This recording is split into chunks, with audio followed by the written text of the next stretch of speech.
Բարև ձեզ, Ստեփան Գրիգորյան, YouTube-յան ալիքի մասնակիցներ։ Ողջունում եմ ձեզ բոլորիդ։ Մենք շարունակում ենք մեր աշխատանքը, այսօր մարտի 7-ն է։ Դուք տեսնում եք ինչ պայքար է գնում ինֆորմացիոն դաշտում, նաև այդ թվում Հայաստանի ներսում։ Ինչու այս ձևի պայքար ծանր գնում է, ինչու ստեր տարածվում են, ինչու մանիպուլյացիաներ արվում են մեր հասարակության հետ։ Ինչու հիբրիդային պատերազմի տարեր մենք տեսնում ենք գրեթե ամեն օր Հայաստանի ներսում, հենց այդ թեմային այդ թեմայով նաև մենք այսօր կխոսենք, ակնհայտ է ինձ համար, ապա կողորոշել մեր հասարակությունը մինչև հունիսի 7-ը, մինչև ազգային ժողովի ընտրությունները։ Ու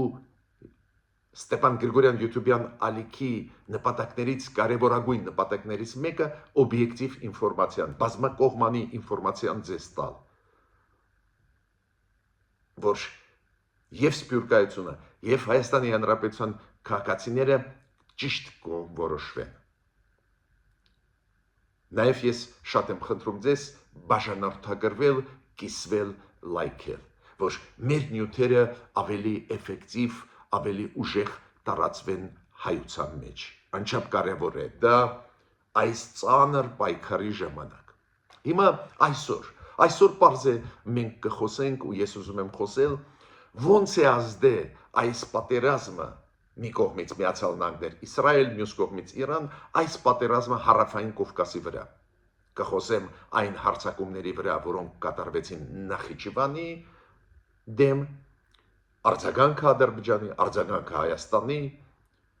ինչ նոր իրավիճակ մենք ունենք, հնարավոր է թե ոչ, որ Ադրբեջանը միանա Միացյալ Նահանգներ Իսրայել կոալիցիայի հետ, ինչ հետևանքներ դա կունենա, անպայման այդ հարցերից կխոսենք։ Ես պետք է ասեմ, որ Դոնալդ Տրամպը երեկ բարձրացրեց հարց կապիտուլյացիայի հանձնմանը Իրանի, ու ինքը ավելին, ինքը բացատրեց ինչ է նշանակում կապիտուլյացիա Իրանի համար, դա էլ կշոշափենք, պատասխանը Իրանի, ինչքան ես հասկանում եմ այս պատերազմական գործողությունները կշարունակվեն, այդ հայտարարություններից, այն հայտարարություններ, որոնք անում են Իրանը եւ Միացյալ Նահանգները, բայց մյուս կողմից նույնիսկ այս լարված վիճակում, այս զբաղվածության Դոնալդ Տրամպի այս պատերազմով Իրանի դեմ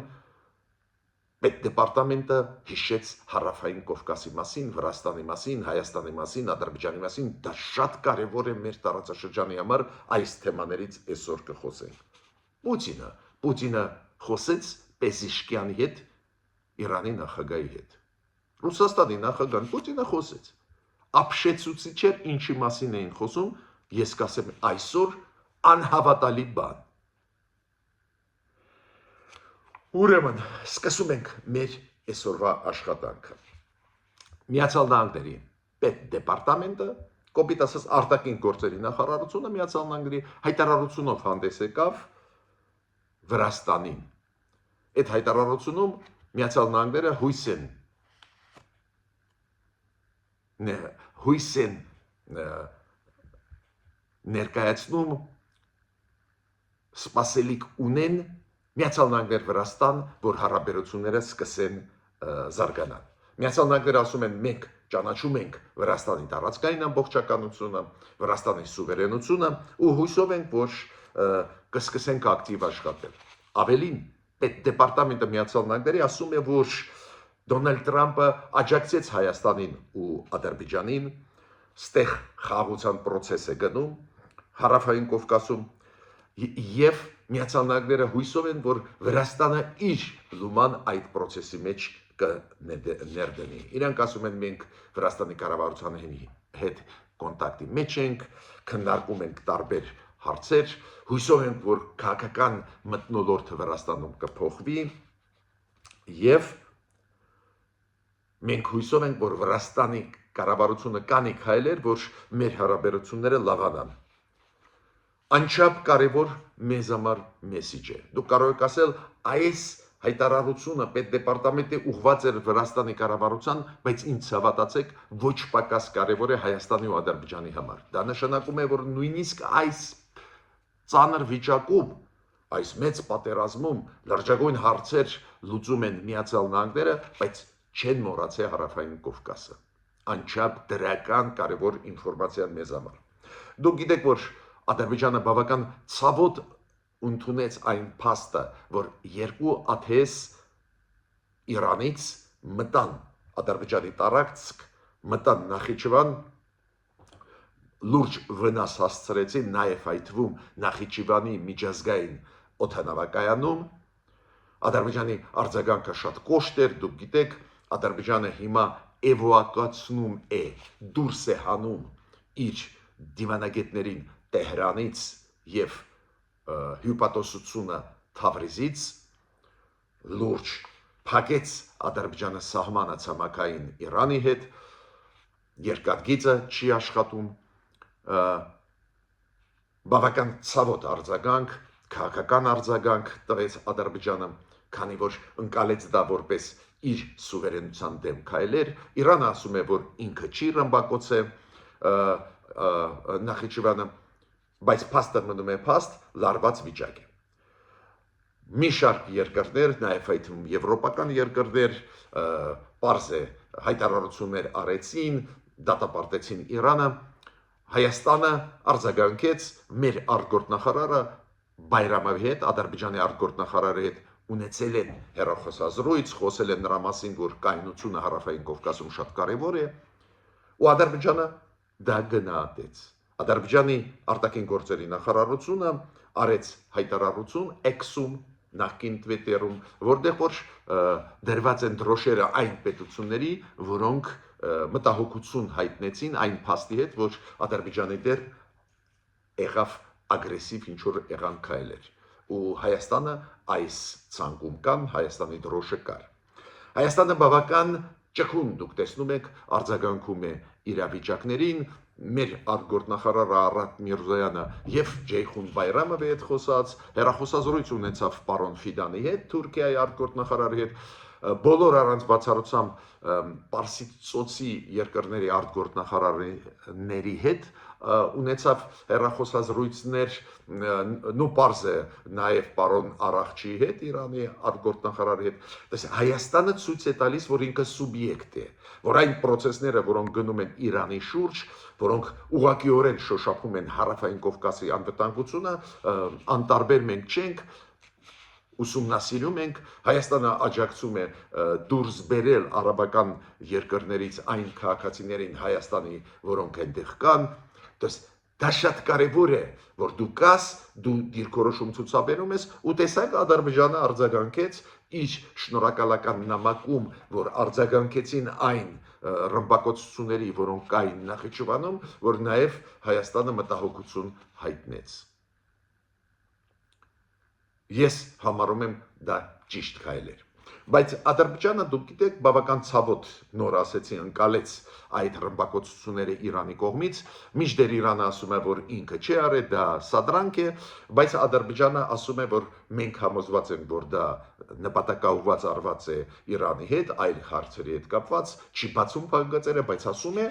ու Ադրբեջանը ավելին նյութերը ուղարկեց ICAO-ի։ Դուք գիտեք, այդ ավիացիայի հետ կապված միջազգային կազմակերպություն է, ամենաազդեցիկ աշխարհում այդ ոլորտում, քանի որ կարգավորում է ավիացիայի, քաղաքացիական ավիացիայի աշխատանքը ամբողջ աշխարհով, մեկ ու իրանք այդ նյութերը այդ փաստի հետ, այդ Ադրբեջանը ասում է դա տերորիստական ահաբեկչական ակտ է։ Իսրայելում արձագանքեցին, պարզ է, իօքուտ Ադրբեջանի այս խնդրի հետ կապված ռմբակոծության հետ Նախիջևանի ԱԹՍ-ներով արձագանքեցին, բայց ինչն է կարևորը։ Ես երեք իմ հարցազրույցների մեջ տրված տարբեր հայկական ԶԼՄ-ների նշեցի, որ ես չեմ բացառում, որ Ադրբեջանը կմտնի այդ դաշինքի մեջ, Միացյալ Նահանգներ, Իսրայել, Իրանի դեմ ուղղված։ Կարող է ակտիվ ռազմական գործողությունների մեջ չմասնակցի, բայց իր օդային տարածքը ի պաշտոն է տրամադրի Ամերիկային ու Իսրայելին։ Ես դա չեմ բացառում, քանի որ արձագանքը բավական ցավոտ էր Ադրբեջանի ու կարող է Ադրբեջանը ուզենա օգտագործել այս մթնոլորտը իր շուրջ ստեղծված ի օգուտ Ադրբեջանի ուժեղացնել իր դիրքերը Ամերիկայի համագործակցության մեջ, Իսրայելի համագործակցության մեջ ու հաշվի առնելով նախկին Իսրայել Ադրբեջան ակտիվ ռազմատեխնիկական համագործակցություն ես դա չեմ բացառում ու այդ իմ ենթադրությունը իմ կարծիքը, որը ես արտահայտում եմ նվազագույնը այս վերջի 1.5 օրը, ես տեսնում եմ նաև այս ձևի մտքեր հնչում են Իսրայելից։ Իսրայելի տարբեր զելմները, նաև այդ թվում հանրային հերոստալիքները հնչեցնում են այդ միտքը, որ կարող է Ադրբեջանը այդ դաշինքի մեջ մտնի, իրանք ունեն ինֆորմացիան պաշտոնական աղբյուրներից, ուրեմն մեր ենթադրությունները հիմքեր ունի։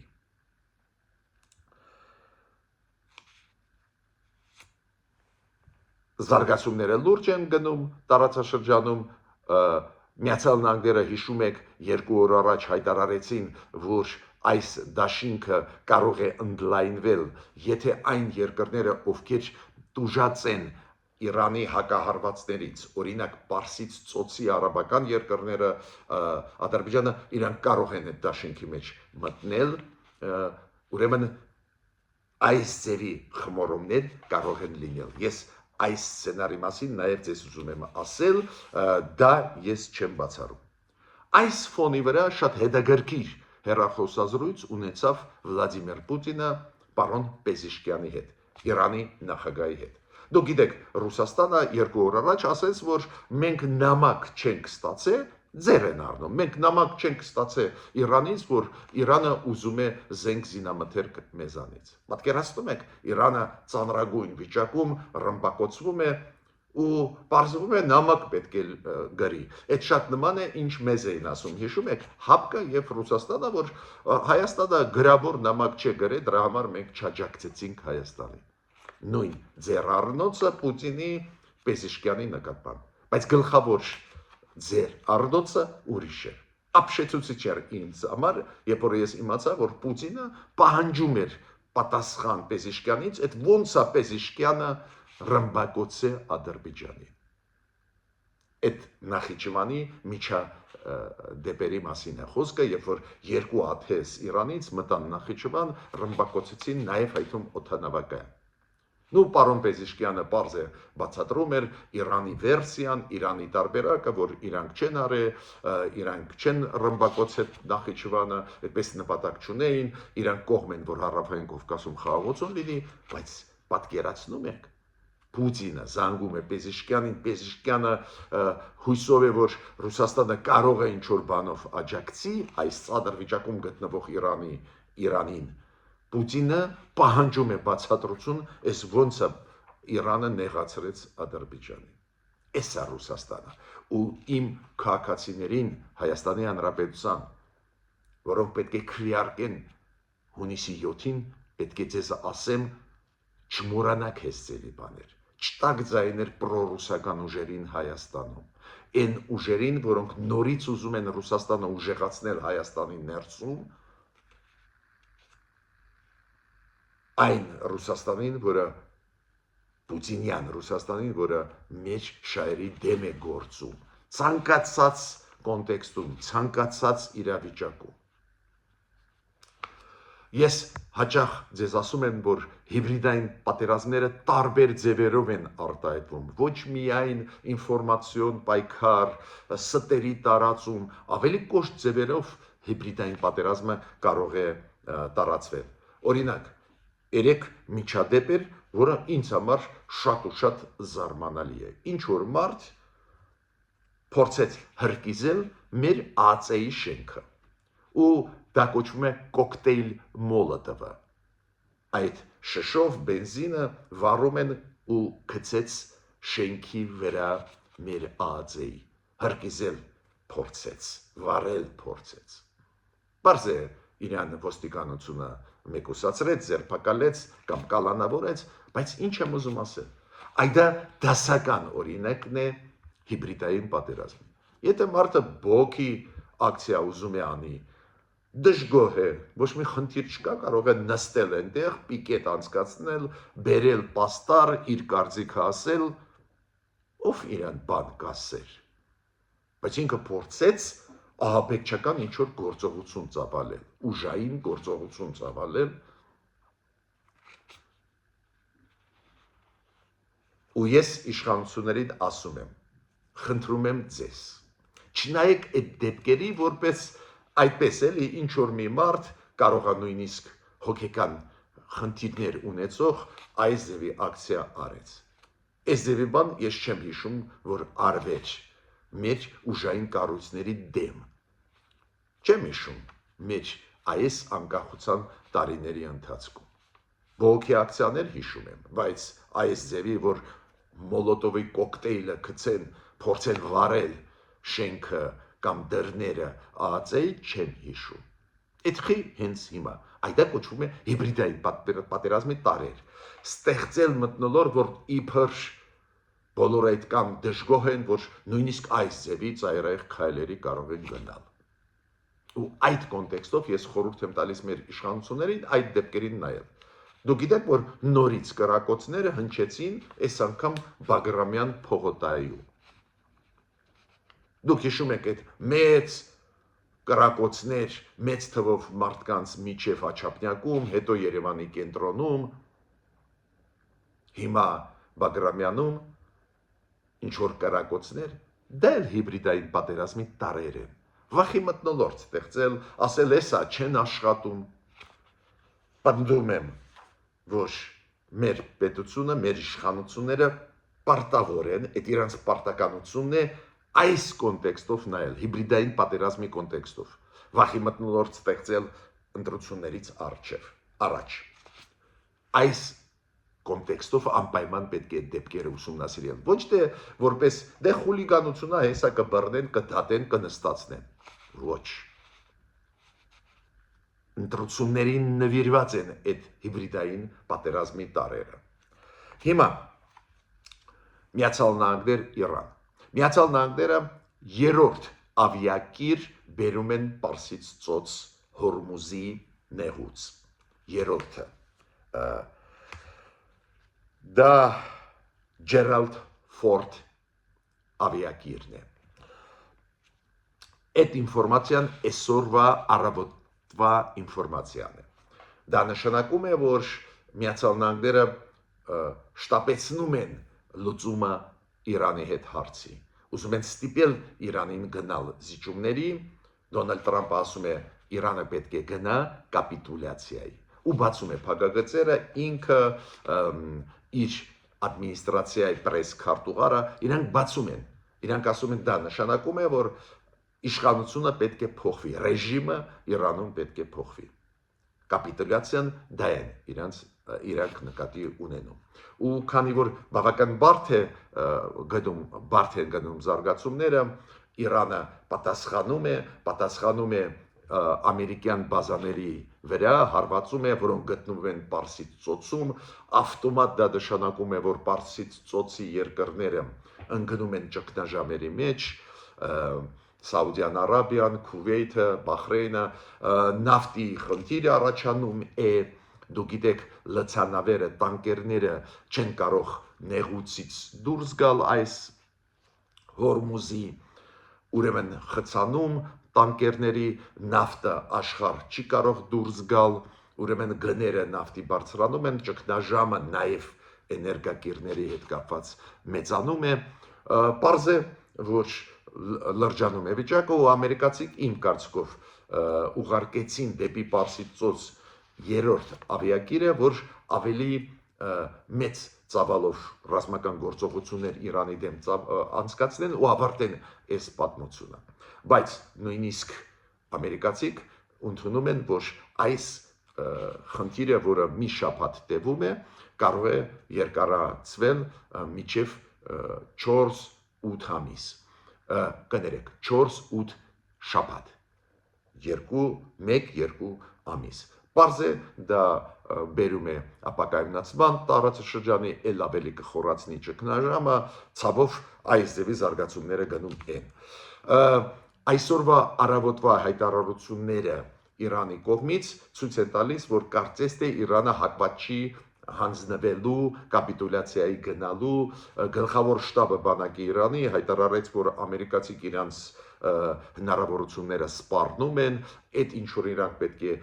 օգտագործեն երրորդ համաշխարհային պատերազմի դեպքում օգտագործում են զենք զինամթերքը հիմա, ուրեմն զենք զինամթերքը ավարտվում է ու կոշտ էսդևի հայտարարություններ Իրանի դեսպանը Մակում հայտարարեց, որ Իրանը իր սուվերենությունը չի զիջի, ինչի մասին է խոսքը, եւ ընտրելու ղեկավարության սուվերենությունը չի զիջի, եւ բալիստիկ հրթիռների արտադրանքի իրավունքը չի զիջի, եւ միջուկային ծրագրերը հարցում զիջմանը չի գնա։ Բայց մեկ բան պետք է ասեմ, նոր հոգևոր առաջնորդ դեր Իրանը չի ընտրել։ Ինչի հետ է կապված, որ դրա հետ, որ Դոնալդ Տրամպը ասեց, եթե ընտրվի նոր այատոլան, առանց իր տեղյակ պահելու, ով լինելու, ինչ դիրքորոշում ունի, Դոնալդ Տրամպը զգուշացրեց, որ շատ ու շատ ավելի լուրջ հետևանքներ Իրանի համար կլինեն, ու այդ փաստը ես ֆիքսում եմ որպես հնարավոր կոմպրոմիս Իրանի ու Միացյալ Նահանգների միջև։ Եթե Իրանը հիմա նոր հոգևոր առաջնորդ ընտրի առանց Տրամպի հետ խորհրդակցելու, ակնհայտ է, որ